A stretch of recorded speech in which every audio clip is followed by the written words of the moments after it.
Eshima, votre magazine qui bat au rythme de l'actualité. Retrouvez la nouvelle édition. Exclusivité.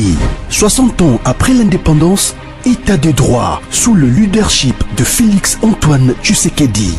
Le 5e président de la RDC s'est jeté dans un combat sans merci pour l'instauration de l'État des droits. Contre vents et marées, Fachi Béton décide d'en finir avec une politique d'impunité. Félix Antoine Tshisekedi, porte-étendard d'un avenir radieux pour la RDC, un plan quinquennal largement tourné vers l'amélioration de la situation globale des Congolais. La gratuité de l'enseignement de base, l'amélioration des relations diplomatiques, la sacralisation du Conseil des ministres, l'indépendance de la justice, le redressement de la RDC, focus Haut-Katanga. Le gouverneur Jacques Kiaboula construit les routes du Haut-Katanga pour relever le défi du social et du développement. Le but est d'inonder Lubumbashi et les autres centres urbains de produits agricoles tout en baissant leur prix. D'un territoire à un autre, Jacques Kiaboula déploie énergie, volonté dans l'exercice de sa fonction. Découverte, nommé directeur général, Barnabé Mouakadi veut rendre la DGI plus performante. Dossier Eshima, l'église s'éloigne du milieu du village. Interview, porteur d'espoir dans la lutte contre Covid-19, grâce à l'Artemisia, le docteur Jérôme Mouniangui juge son expérience en RDC. Nation Covid-19. Le ministre de la Santé Eteni Longondo fait une mise au point sur la gestion de la prise en charge des malades. Loi des finances publiques 2020. Le VPM Jambo de Mayo atteint ses objectifs. Économie. Jusqu'où ira les francs congolais? Culture. Les tétélas. Tradition et histoire. Retrouvez l'intégralité du magazine Eshima dans les kiosques. Eshima Magazine, un nouveau standard d'information. Bonjour, bonsoir à tout le monde. Je suis très heureux de partager l'actualité à Mbokananga et Lelo. Mais dans une alerte générale, aux Congo, na Congo profond, aux étrangers, na Mboka Mopaya, un message.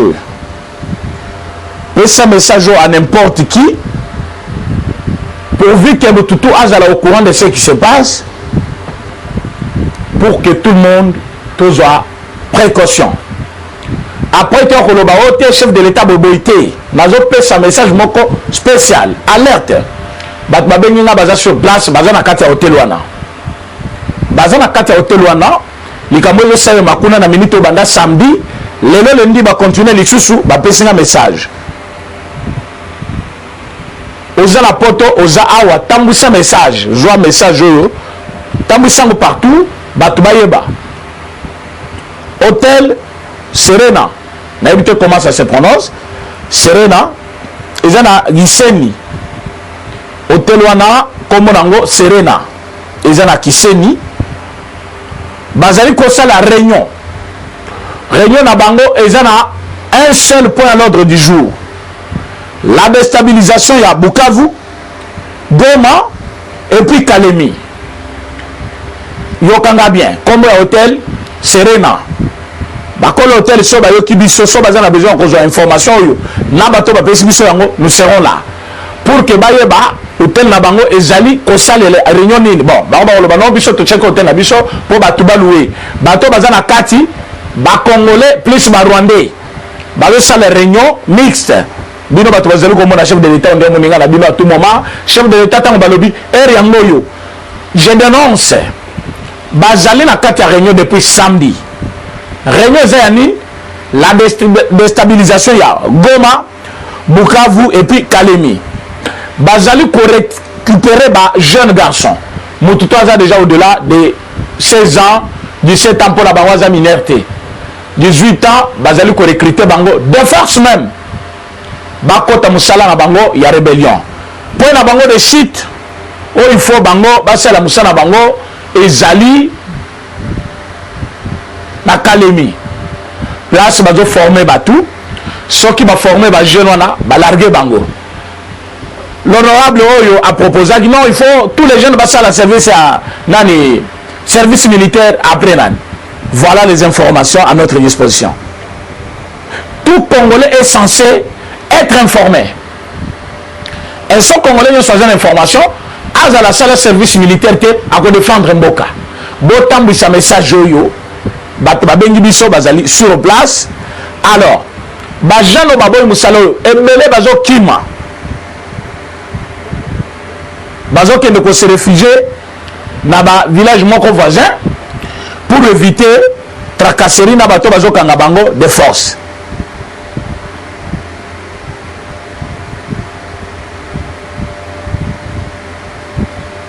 Information comme les Kanakalemi. Bajen Moussous bazo à niveau ya Goma. Kokota na bandako ya ba voisin ba paya na connaissance na bango bato ba yebani na bango dans les soucis de fuir. Mais Kalemi est dans la province ni. Goma est dans la province ni. Ba gouverneur ya ba province wana. Baza au courant ou ne sont-ils pas au courant? Ils sont au courant. Parce qu'avant message comme le bisoir. On a déjà ba jeune bazo kima.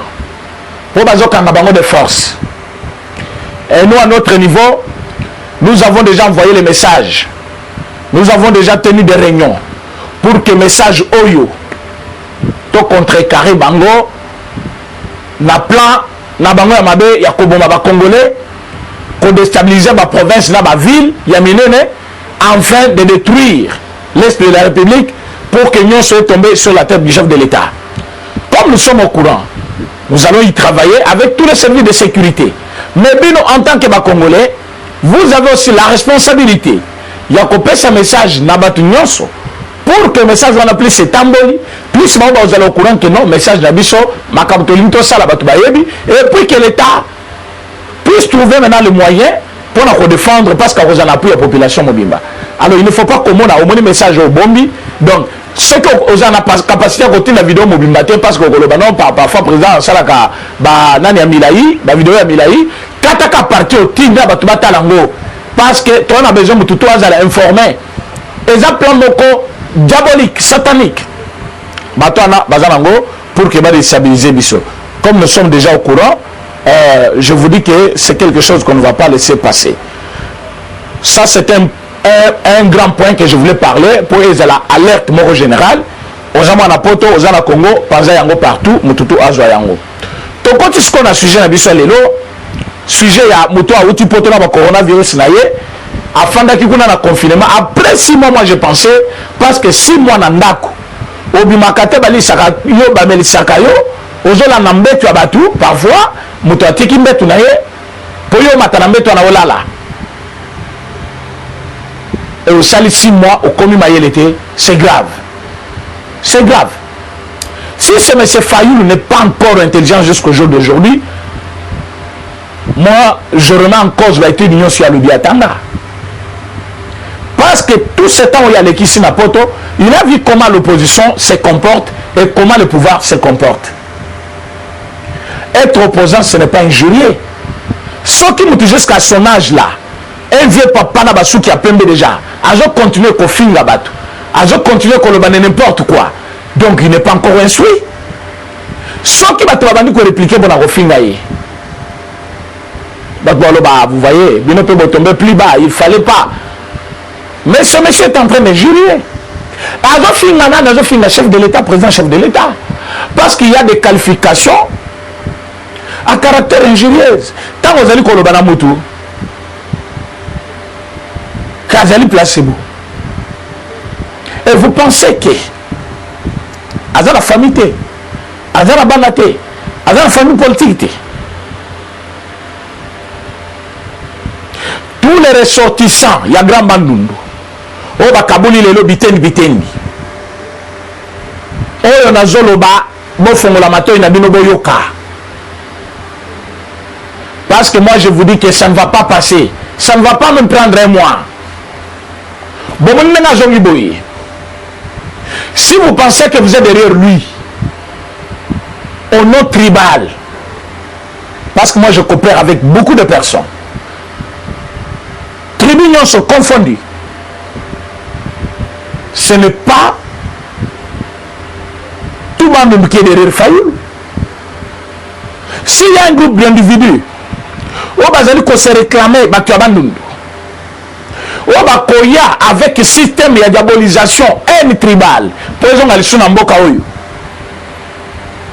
c'est le moment où vous devez d'abord commencer par côté de Konabino, parce qu'il l'a dit qu'il est agent de Konabino. Commencez par lui dire que Moutouto a un tribunal. Et ceux qui ont ali, mon Congo est que Moulouba paye Fazal. Ceux qui ont Moussaïli, il que Mongala paye Fazal. Même dans Poto, Biko les ali. Mais ça là comme Keba pour privilégier l'unité nationale. Discours au Tata à Saline retour na Sainte-Thérèse. Moi je pensais que s'il m'a plus de 6 mois ou 5 mois Saline Poto,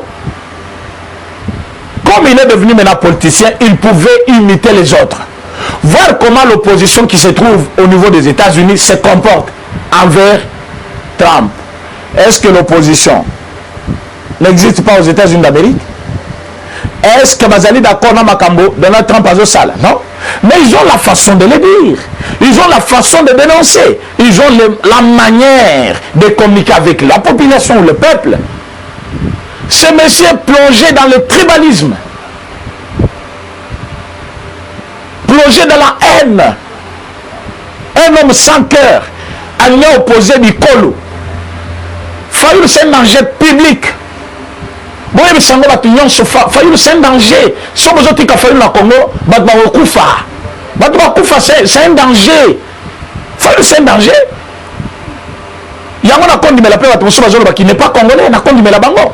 Parce que s'il est congolais, à Kolinga Bolamo, à Congo, à Kolinga Makambo, Tambola. Dénoncer, oui, il faut les dénoncer. S'il y a des choses qu'il faut dénoncer, il faut dénoncer. Mais quand il n'y a rien à dire, quand on a libéré là, awa ozongi boy Fayoulou, je te le dis, soto kangi mon côté, kokota boloko, yo la popularité comme les caméras était, yo les qui caméras, yo la popularité était. D'ailleurs mon coloana, soki ke bakangi yo bazo ya oh boy boy, ba kometa d'ailleurs ko banda limité to ko meta bango lokola je, bio bo sabager, bio bo sabager, soki mengo ye boye. Au Kangi Monokonote, auGanisme Mosaki en 2019, cette fois-ci, on va sentir maintenant que l'état de droit est bandit déjà Moussanayam. Donc cette fois-ci, nous sommes dans un vrai état de droit. C'est-à-dire, il y a que Toche Pejera, Yasika, et ça, il y a Tikakate. So il y a Tikaki Kabang et Numbi, ou Azala, ils ont souillé. Tous en a Pejer Moussous, le Goya Bakombonaï. La Cour constitutionnelle, tous en a Boutoye Bakate, Luamba, Azana Potazo Pema. Dans la cour de cassation, il y a que tous en si dans ta tête tu penses que parce que Zong, Moutonoko yo Fayoulou. Non, moi je suis. Yo Zanani. Pour le bac non, moi je ne suis pas d'accord. La nomination on est à juge. Yo Zanani, Yo Zanani. Constitution est bio. Constitution est bio président chef de l'État. Le président chef de l'État actuellement s'appelle Félix Tshisekedi Tshilombo. Il n'y a pas de président. C'est lui qui décide, c'est lui qui nomme. Ceux qui ont suivi le bi, il y a nommé. Yo Zanani pour Yoruba, on a eu bien voté. Yo Zanani pour Yoruba. Yo bien voté. Il fallait battre na yo. En vue de quoi? Battre na yo Fayoulou, yo pena Fayoulou battre na yo. Yo Zanani. Yo Zanani. Après, non, tout ça le dialogue. Yo dialogue nanan. Dialogue nanan. Au bout de Genève. Au bout de Genève. Vous blaguez trop? Le pouvoir est entre les mains d'un fils d'un politicien. D'un politicien, avéré aussi. Il connaît la politique. Tu as du côté de Mabino. Tu as comme Sabino contre mur. Tu as tout le pena na mur. Au tout un mur, yo, au baluki ko 5 pardon, mais moyens allaient se souter. Au moins place besoin comme. Benga population, benga boy, salaboy. Nous ne sommes pas dans l'opposition pour comparer notre popularité et la tienne. Tant que tu es dans l'opposition, on a une popularité, c'est plus. D'accord, fois 10, parce que maintenant nous avons d'autres partis politiques alliés. oyo baye côté na biso toza kutu na FCC mobimbo epanzani oyo bakomi koya epa na biso ebele yo eza population yo oso délocaliser déjà manifestation na yo longola ngo na tyango tomona ntango okendaki na kala ozalaki na bato boni ozali na makala ozalaki na bato boni Sainte Thérèse okei wana biso ntango tokendaka Sainte Thérèse wana mais bato bazalaki likolo ya bato ntango biso tokendaka Sainte Thérèse yo bosani IDPS yo eza popularité te. Si tu penses qu'il y a une masse qui vient là bazoya po acclamer yo bazoya na pe curiosité. Président Félix Abima va comparer masse na masse na masse ezali kuna na retour na yo eza masse biso to salaki na campus kaka tanto gendaki kota la bâtiment oyo to renouveler. Tu ne peux pas te comparer au président chef de l'État.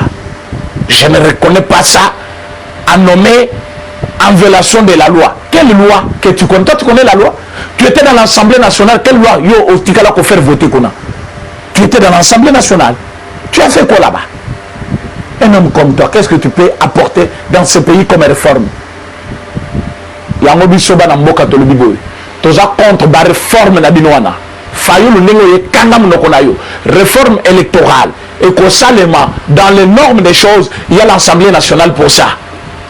Toute réforme constitutionnelle et qu'on les capable l'Assemblée nationale. C'est ce qui dit la loi. Tous en a besoin de mon côté.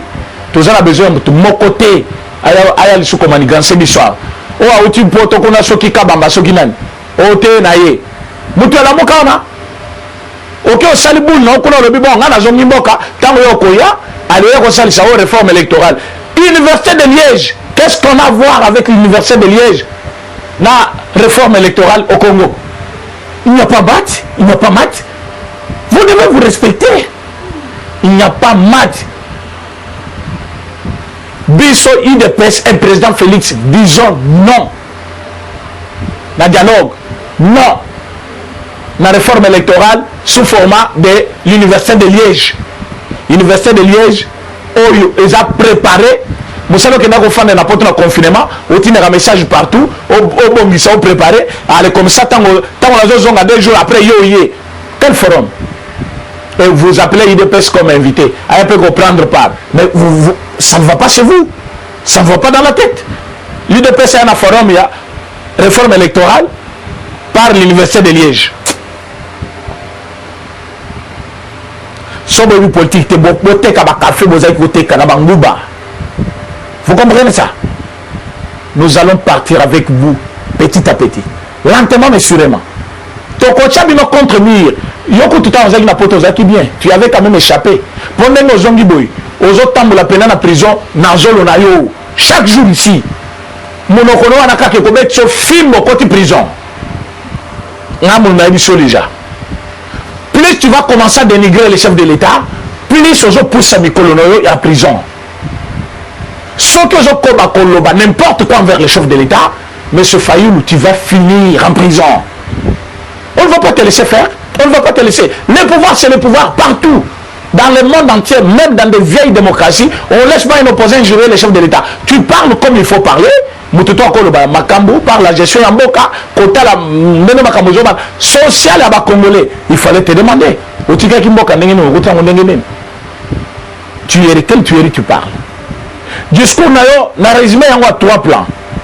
Premier plan, aux alliés collègues, c'est que le chef de l'État ne vaut rien.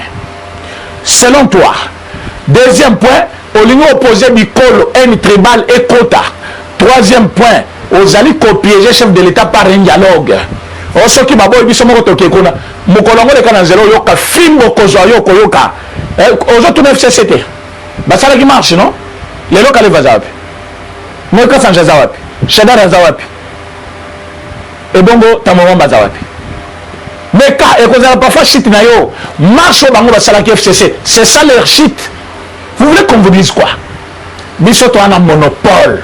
Yanzelo bozo monawana, monamboko. Non, personne n'a le monopole. Nous avons le monopole Yanzelo depuis 1992. 82 la création du parti, mais depuis 1992, ma marche à modèle wana est allé sur Mokimobima qu'il y a un parti politique qui a résisté en Afrique et nous sommes l'exemple en Afrique centrale. Il y a une histoire dans Mboka. Fayoulou, il y a une histoire. Histoire de nos amis. Kofi n'a pas président chef de l'État. ozongi poto okozwa ta makanicité que non a commis discours ezala discours moko réconciliateur discours moko aimé tribal yo so batyo place président Félix yango président Moki a raison Gabriel Moki a place ozana pesi mbote po façon fineli ngai jo wana poto mais yo fandi no musala na yo kozwa ka téléphone ofinga Gabriel Moki siko oyo kofingisa bandeko na nyonso à cause ya buzoba na yo moko Moki afingi na fingi na tina nini parce que vous allez s'attaquer na président chef de l'État à l'occasion de rien pour nani haine tribale la haine tribale contre le président élu a prêté serment le 24 janvier 2019 le 25 janvier au bandiko contesté tu contestais quoi les idées la personne son programme ou aux gens qui s'opposaient tu t'es opposé à président Félix depuis le jour de proclamation des résultats mais on appelle opposant parce que tu te poses contre un régime contre une idée contre quoi que ce soit toi tu t'es opposé au président Félix en quoi tu t'opposais aux idées tu t'opposais à quoi on ne sait pas mais Kobanda 2019 tu ne fais qu'injurier soit tu penses que oza makasi soit ozo ka popularité na makasi so bakangio popularité mais ozo kosa ce que mekili so bakangio popularité ni okoko manango d'ailleurs kotika la kona timanda nyonso ndenge kosa parce que dans ton souci là oza a besoin ce qui bakangio osala ba bezebele bato baloba non voilà bakangio parce que oza makasi oza makasi te bakango pour infraction et to ko fragiliser même petite base oza nango na elali pe libela yo oza na mboko bakango te président Etienne Tshisekedi va coffrer ya est-ce que tu vas kufa yo zanan ça je te préviens et tu n'as quelques jours ya ko loba buzobana ce que mekil so continue na ngale ozare mbala moko koti prison boko kutana kamere kuna tu ne seras pas le seul aussi quand même il doit savoir qu'il n'est pas le seul prisonnier politique nengazo mibenga je suis politicien il y a tant de politiciens là-bas au bas de la prison et moi on a certains politiciens aussi même s'il était pasteur batinyo so baza kuna babela ka ba traiter bango kuna ye banda Jean-Marie Kasamba zwaka mutu na ye atangisi na mutu ya joueur o azobela ko bela na so ki ezaki vrai Jean-Marie Kasamba na wanga na ngona télévision arabino ezaki erreur ya montage bobo bazu pena mutu ya nani ya caméra ba ke ko tena trop ya mutu mususu o caméra za gravement malade Peter Kazadi pourquoi vous ça est fortement na télé 50 donc au commis camarade même il y a FCC o bazali ba ennemi na biso mena pour nami ozaki na souci kaka on nuire la crédibilité à chef de l'État et tant otaki ko remarquer to lobi o isa montage balongola mutu na yo malade pe ici la wana mbala moko lelo tombé les sous coronavirus yo merci par cas yebi que ozobela ba condamné bazo condamné d'abord eloko sali après ba timi hôpital obela et pour na bato ba bengi na ba boma matadi boye ba ke nani caméra za liberté bato bele ba tominga yo ba yo singa ba libéré il n'est pas libre il est encore en prison azali ko ça la peine na ye il y a 20 ans demande na ye il y a liberté provisoire pour un même fois ba boy yango lisusu ba yebise que quel que soit maladie na yo okoki ko fanda na boloko entre temps aux soins na yo problème ezate ça n'est pas pour rien même la carte à prison bacha centre moko ezawana pour na ko traiter ba tout bazobel soki ka ezali ko senga évacuation ba koki ko évacuer yo ba tino place mususu et place on a bazo traiter yo bazo garder yo toujours plan na yo ya ko bima pour ça la rébellion au kanga bana Kabila au ça la rébellion contre la République nous sommes au courant de tout ça ça ne va pas se faire voilà pourquoi yo ko ikuna oh urgence il faut même mailler azui Covid-19 koto yo Kabila na nani Rubero bazo senga bakutana chef de l'État de toute urgence quelle urgence Rubero quelle urgence est-ce que so batalio penabo yo moko kaka boy Rubero batalio kaka boy tu peux te dire en face de tout le monde et proclamer tout au qui était d'origine congolaise tu le sais toi-même tu ne dois pas dire de bêtises à des gens. Aujourd'hui, de l'État de toute urgence, urgence sociale ou urgence sanitaire, il y a tout. ou urgence nini ozokutana ngo na chef de l'État. Soit ça urgence ya mboka, oui, mais quelle urgence? Oh, vous allez couper sa chef de l'État. Et Moutifa, si ça urgence, soit déjà chef de l'État, bah institution Isabelle, toi-même tu es ministre, Kabila ancien président, pouvait rencontrer les membres de tout le gouvernement au Basel Batunabina FCC. Bon, il s'abango urgence soit là, bah c'est là on a ministère na bango, urgence c'est ça qui n'est pas chef de l'État. Votre souci de l'empoisonner, c'est connu de tout le monde. Ça fait longtemps que vous cherchez à empoisonner le chef de l'État. Mais sachez que le chef de l'État est au courant de tout. Ah ouais, je viens de le dire, c'est-à-dire, il est déjà au courant. Il est au courant. Ne vous en faites pas. Vous retomez la propre piège d'Abino. Chef de l'État, vous retenez à toute urgence. C'est l'on demande d'Abino. Devant le chef de l'État, on demande l'audience. Il y a accordé audience selon moment et disponibilité. Vous demandez l'audience. Mais vous dites aussi non de toute urgence. Quelle urgence? Quelle urgence? Il n'y a pas d'urgence. Vous demandez l'audience et vous dites non, il y a urgence. Quelle urgence? S'il y a urgence, le chef de l'État doit dire voilà, Tokutan à telle date, par rapport à l'emploi du temps, voilà ce que je vais vous répondre. Vous n'avez pas l'urgence, mais vous voulez coïncider les événements. C'est-à-dire, Kamera Bimia Lobby, Naza malade, Bachanga à l'hôpital, Koto Bino Boko ici, allez, ce chef de l'État, quoi y aller? Vous avez raté. Vous avez raté. Nous sommes au courant de tout. Vous vous trompez trop. Trop. C'est ce qui se passe dans Kasumbalé. Ça. Au temps militant, il dépasse. C'est le contrôle de la douane. Le couteau na bino. Bon, monique. Contrôle la IDPS, c'est comme le la bino. Papa, vous avez blagué avec le pouvoir.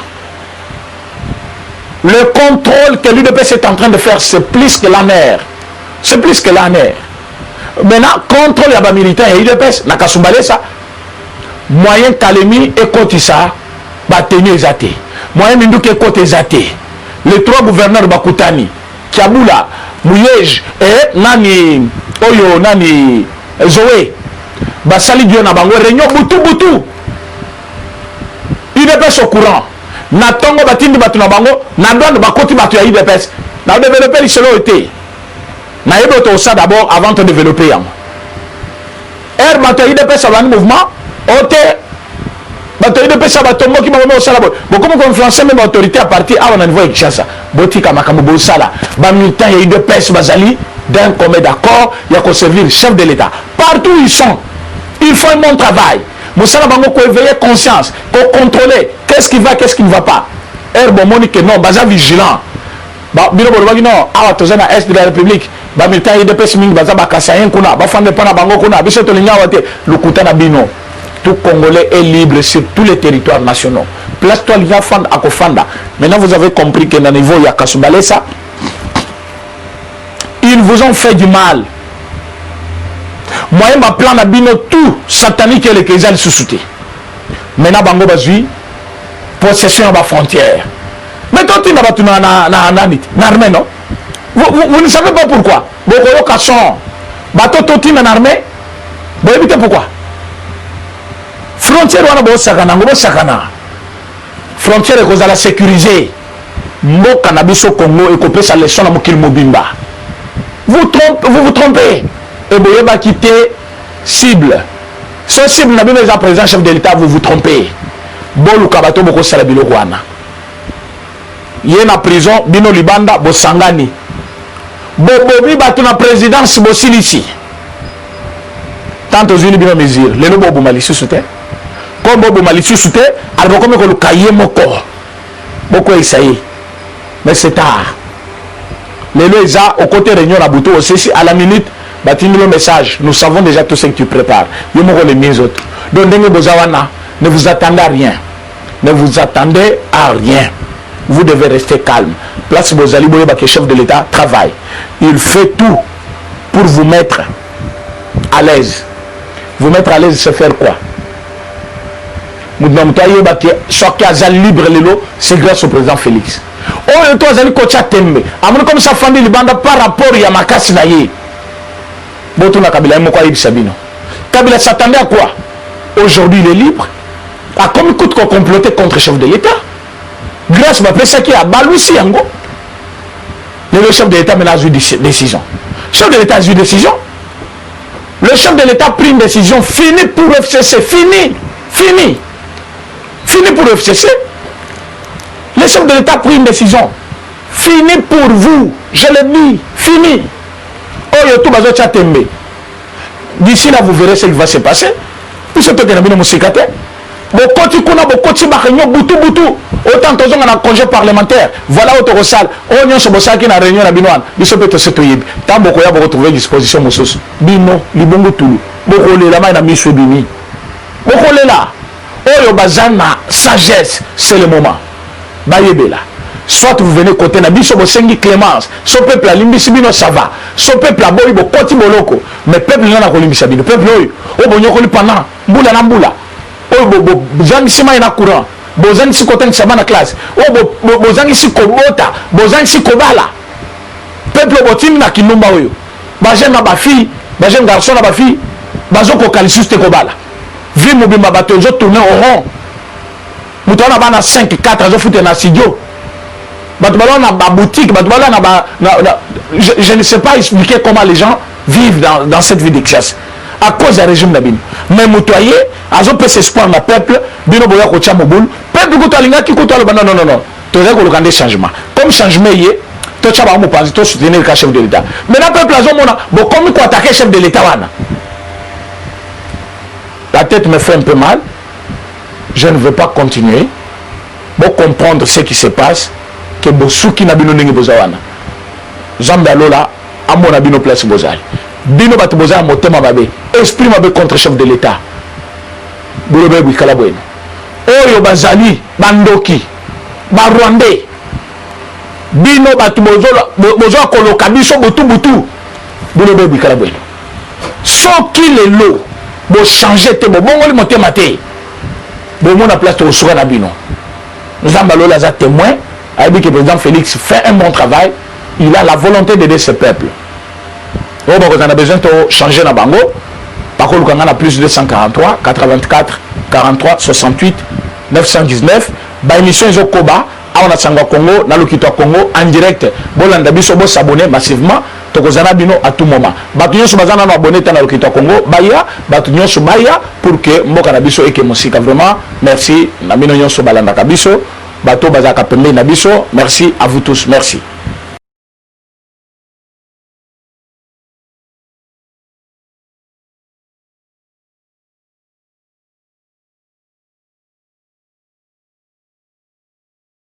Conteneur yango todo sala adi londolé Feli Mosengo Feli todo sala conteneur ba voiture todo tina Kisasa ba carton ezo kine Kinshasa et en plus la bonne chose voiture na yo quand tina na Kisasa te prends pas la tête yela bisongo charger biloko na yo te relivrer à domicile sans en bon au teki c'est parti Holanda tokuta ce qu'on a eza bilongo eza figuré na équipe de France awa biloko moya sika na milieu ya matinda awa eza te eza biloko toanosala yango tant des années mais à un certain moment ya koleka baoyo toleka tose rattraper ochange kaka réseau na connexion conteneur yango oyo eza na live emona plaque ya Bruxelles baye kodifferent dia na 11 euti anverse facilité eza nini toremarke ke na réseau ya matinda baloma ebele baza na badifficulté massa opeye car bien abundi a chargé massa na car a chargé à 207 na ekendaka te oza na car na yo voiture otya babilokos na kati ekendaka te oye tosali bapapier tosali 30%. Voiture ekomi na Congo nga na fretango na conteneur ntango akoteka nga na teki nalongoli fret na nga na pourcentage yo zwi le reste na yo. Ça dit que